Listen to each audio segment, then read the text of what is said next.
I would also, in the utmost good faith, need to welcome you from NALI and the members who are there. Right Honorable Speaker, I tried to observe what happened in NALI. Exception of you, but I see almost all the NRM members of Parliament elect putting on the UPDF uniform. With the exception of me? Yes. Right Honorable Speaker, we have just passed the UPDF amendment bill. I don't know whether it's now an act, forbidding any person using any military attire. Right Honorable Speaker, I'm getting dismayed whether those members won't end up in court because of abuse of national attires. Second, Right Honorable Speaker, UPDF is a non-partisan institution of government, under which circumstances NRM party taking monopoly use of the UPDF attires on their specific functions. And I would also need clarity whether the custody of these attires after use won't be subjected to abuse and criminality in the country. It's a national concern, Right Honorable Speaker, that the public needs clarity over the same. Thank you. Honorable Tebandeke, thank you for that observation. But the activity that was in NALI was a non-parliamentary activity. I don't think I have the locus to rule over it because it is not within my jurisdiction. So it is something that should be discussed outside the Parliament. It's something that should be discussed. It should be discussed out of Parliament. No. Those are not parliamentary activities. But government chief whip can give information because I'm just getting to know that.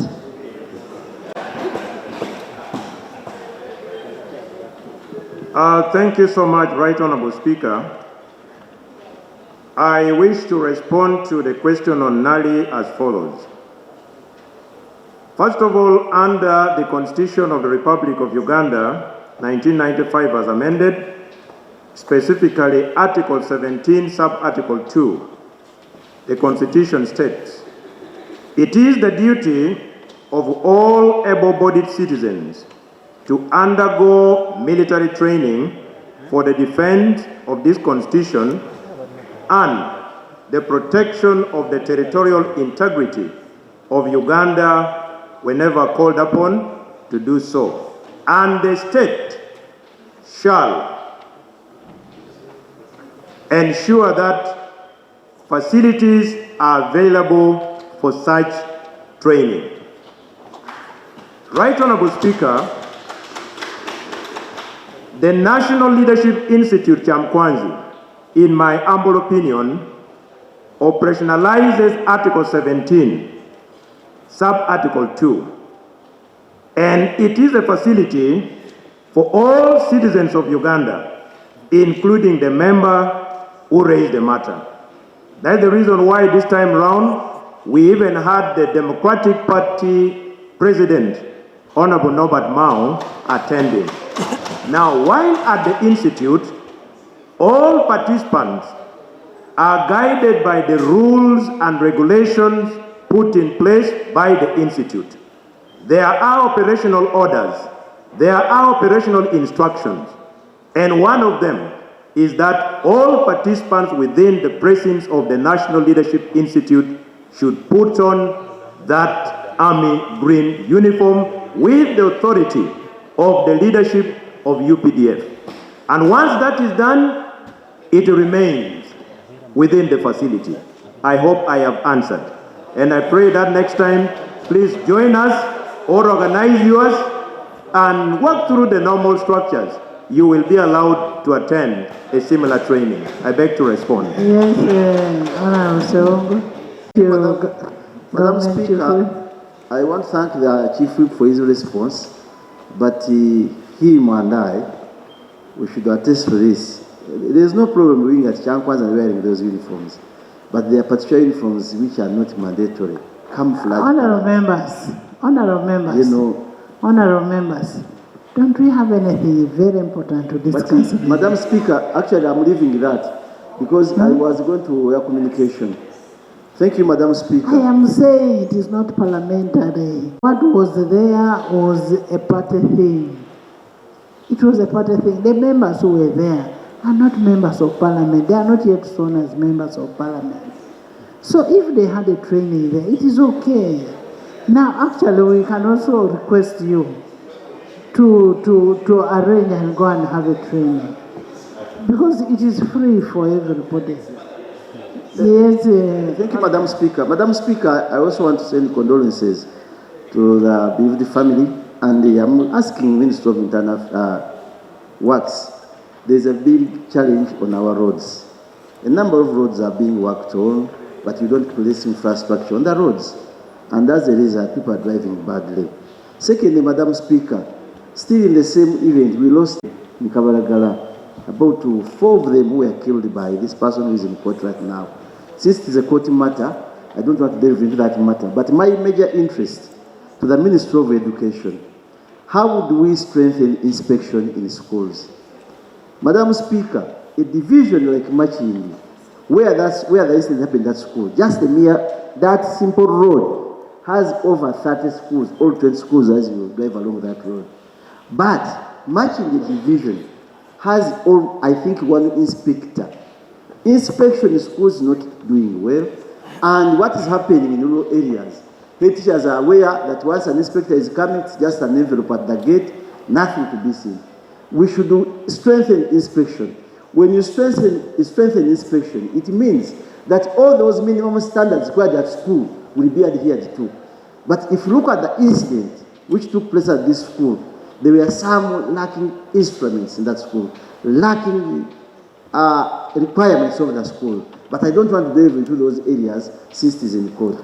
But as a Committee of Education, Madam Speaker, we've pushed, and I would pray through this budget, let us give inspection in money. Schools, teachers are not inspected, schools are doing their own things, and as a result, we are getting this kind of bad incidents. Thank you, Madam Speaker. Sewongo, you are a member of the Committee of Education.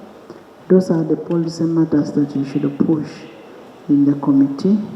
And where the children were killed is actually daycare, day center. So those are some of the things that you should bring up. Whether the inspection should go as far as the daycares, you get it, eh? So those are things you need to interrogate. Thank you very much, Right Honourable Speaker. I send my condolences, Right Honourable Speaker, because I know you are attached to one of the families that lost a parent. Sorry to you and our colleagues.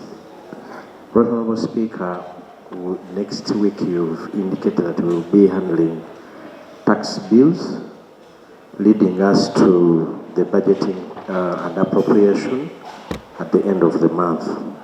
But Honourable Speaker, I am concerned that the other year when they introduced the digital number plates, at the pitch here on the floor of Parliament was, we are increasing the money for digital number plates because we are going to make them electronic, that in case of any problem, they can help our government, it can be easier for government to track. But when I was speaking, I'm here to inform the House and the country that a friend of mine, thugs came into the house, took the number plate of his cars. We went to ensure that, I told him it's a promise, they can easily track this. But right, Honourable Speaker, the information there is, those number plates cannot be tracked.